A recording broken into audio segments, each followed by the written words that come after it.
कानी बहू। किशोरी लाल जी के बेटे राघव की शादी की बात जगह जगह चल रही थी, लेकिन किशोरी लाल जी को कोई लड़की पसंद ही नहीं आती थी। और उसकी एक ही वजह थी, किशोरी लाल जी का लालची होना। उनको लड़की वालों से मोटा दहेज चाहिए था और इसी चक्कर में एक दिन वो एक बहुत पैसे वाले के घर अपने बेटे का रिश्ता लेकर पहुंचे। उस आदमी का नाम था ओम प्रकाश। देखिए किशोरी लाल जी, मेरी एक ही बेटी है और मेरी सारी संपत्ति जायदाद सब कुछ मेरी बेटी नैना का ही है। पापा, नाम से लगता है बहुत खूबसूरत होगी। कितना अच्छा नाम है ना, नैना। ओ, वैसे बात तो सही है आपकी। अब इतना पैसा है, जमीन जायदाद है, इकलौती बेटी, आप भी क्या करेंगे? सब कुछ उसे ही देंगे ना। बिल्कुल ठीक पहचाना आपने। बस बेटी की शादी और सारी जायदाद उसके नाम। पापा, बिना देखे हाँ कर दीजिए ना। इतना अच्छा रिश्ता फिर कहाँ मिलेगा? माला माल हो जाएंगे हम। मैं अपनी बेटी को बुलाता हूँ। अरे नहीं नहीं नहीं नहीं, आपकी बेटी का नाम नैना है, सुनकर ही लगता है बहुत सुंदर होगी। रहने दीजिए अंकल, मैं तो आपकी बेटी के नाम से ही इतना खुश हो गया हूँ कि उसे बिना देखे शादी करने को तैयार हूँ। अब तो मैं उसका चेहरा सीधे शादी के बाद ही देखूंगा। और इस तरह राघव नैना का चेहरा नहीं देखता और उससे शादी कर लेता है। शादी के बाद अपनी सुहाग रात पर जब राघव नैना का घूंघट उठाकर देखता है तो नैना की आंखें बंद थी।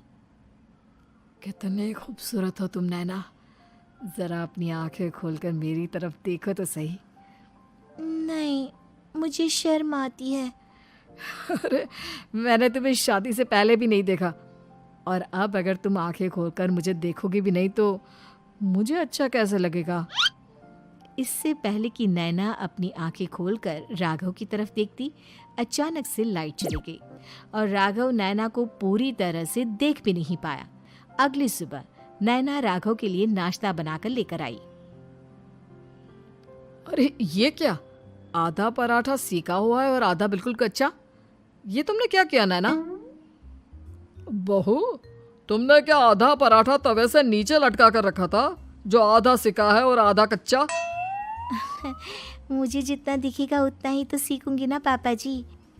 जहाँ जहाँ मुझे नजर आ रहा था वहाँ मैंने सीख लिया, जहाँ जहाँ नहीं दिखा वहाँ कच्चा रह गया होगा। इसका क्या मतलब है? ये कैसा मजाक कर रही है तुम? अरे बहू, तुमने इतना लंबा घूंघट क्यों लगाया हुआ है? देखो, हमारे घर में बहुओं को बेटी की तरह रखा जाता है, और फिर तुम तो इतना सारा माल लेकर आई हो। देखो, ये घूंघट डालकर रखने की कोई ज़रूरत नहीं है। हाँ नैना, पापा जी ठीक कह रहे हैं, तुम तो आराम से रहो, अपना ही घर समझो। नैना अचानक से अपना घूंघट उठा लेती है। अरे ये क्या पापा, नैना की तो एक आंख फूटी हुई है। नाम से नैना, लेकिन ये तो कानी बहू निकली। मेरे साथ धोखा हुआ है, धोखा। बिना दिखाए अपनी कानी लड़की मेरे संग ब्याह दी। मुझे कानी बीवी नहीं चाहिए। मुझे अभी ओम प्रकाश जी से बात करनी पड़ेगी। आखिर उन्होंने मेरे साथ ऐसा किया क्यों? अरे, आप लोगों ने ही तो पापा से कहा था कि आप लोग शादी से पहले मुझे देखना नहीं चाहते। अब मेरे पापा पर क्यों इल्जाम लगा रहे हैं? अरे लेकिन उन्हें बताना तो चाहिए था ना कि तुम कानी हो, एक आंख से तुम्हें दिखाई नहीं देता। किशोरी लाल और राघव नाराज होकर ओम प्रकाश को अपने घर बुलाते हैं। पापा जी, ये आपने क्या किया? शादी से पहले बताया क्यों नहीं कि नैना की आंखों में परेशानी है? अरे, आप ही ने तो लड़की देखने से मना कर दिया था। अरे लेकिन आप बता तो सकते थे। आपको तो हमारी बेटी की प्रॉपर्टी चाहिए थी, वो भी पूरी की पूरी। अब क्या हुआ अगर उसे आधा दिखाई देता है? प्रॉपर्टी तो आपको पूरी मिल गई ना। अरे ये क्या बात हुई? मेरी शादी प्रॉपर्टी से नहीं, आपकी बेटी से हुई है। अब ये तो पहले सोचना चाहिए था, तब तो मेरी प्रॉपर्टी देखकर तुम्हारी जुबान लप लपा रही थी। लेकिन मैं कानी लड़की को अपनी बीवी बनाकर नहीं रख सकता। पापा, कुछ करिए ना आप। हाँ, करता हूँ। देखिए ओम प्रकाश जी, आप हमारे साथ ऐसा नहीं कर सकते। और तुम देखो, अगर तुमने मेरी बेटी से शादी तोड़ी ना, तो जो भी प्रॉपर्टी मैंने तुम्हें दी है वो तो पूरी की पूरी वापस ले ही लूँगा, और आधी प्रॉपर्टी तुम्हारी भी लूँगा। अरे मेरी आधी प्रॉपर्टी भला क्यों लेंगे आप? इसलिए क्योंकि मेरी बेटी को आधा नज़र आता है और उसकी नज़र अभी तक तुम्हारी आधी जायदाद पर ही पड़ी है।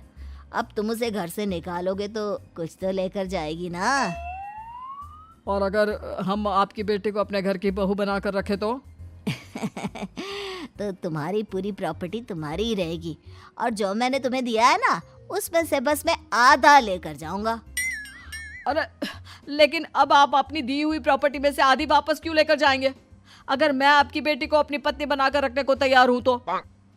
इसलिए ताकि भविष्य में अगर तुम मेरी बेटी को धोखा दो तो उसके पास कुछ तो रहे जो पति का हो। वैसे मेरे पास तो बहुत कुछ है, लेकिन अपने पति की कोई निशानी तो उसके पास होनी चाहिए ना। अब अगर तुमने मेरी बेटी को कानी कहा तो तुम्हें प्रॉपर्टी भी कानी ही मिलेगी, पूरी नहीं। जमाए राजा।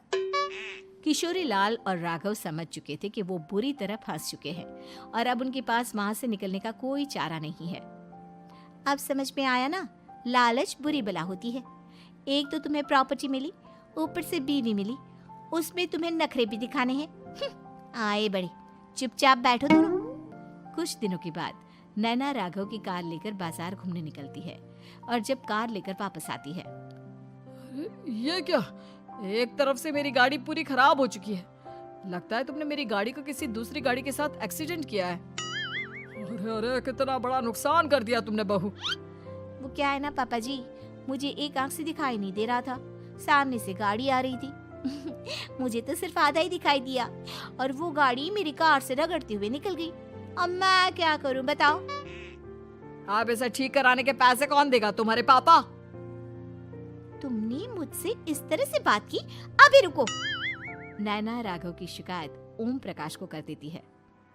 देखो राघव, अब जो मेरी आधी प्रॉपर्टी तुम्हारे पास थी ना, उसमें से आधी और मैं लेकर जाऊंगा, क्योंकि तुमने मेरी बेटी को डांटा। अरे नहीं नहीं पापा जी, गलती हो गई, माफ कर दो। गलती की तो कोई गुंजाइश ही नहीं। अगली बार मेरी बेटी को डांटा तो बची हुई आधी में से आधी और ले जाऊंगा। लालच के चक्कर में हम दोनों ने बहुत बड़ी गलती कर दी बेटा। एक तो तुम्हें कानी बहू मिली और ऊपर से जो माल मिला वो भी काना। इस तरह राघव की हर एक गलती पर ओम प्रकाश उसकी प्रॉपर्टी का आधा आधा हिस्सा लेकर अपना सारा माल वापस ले गया और राघव को कानी बीवी से काम चलाना पड़ा। भाई लालच वाकई में बुरी बला है।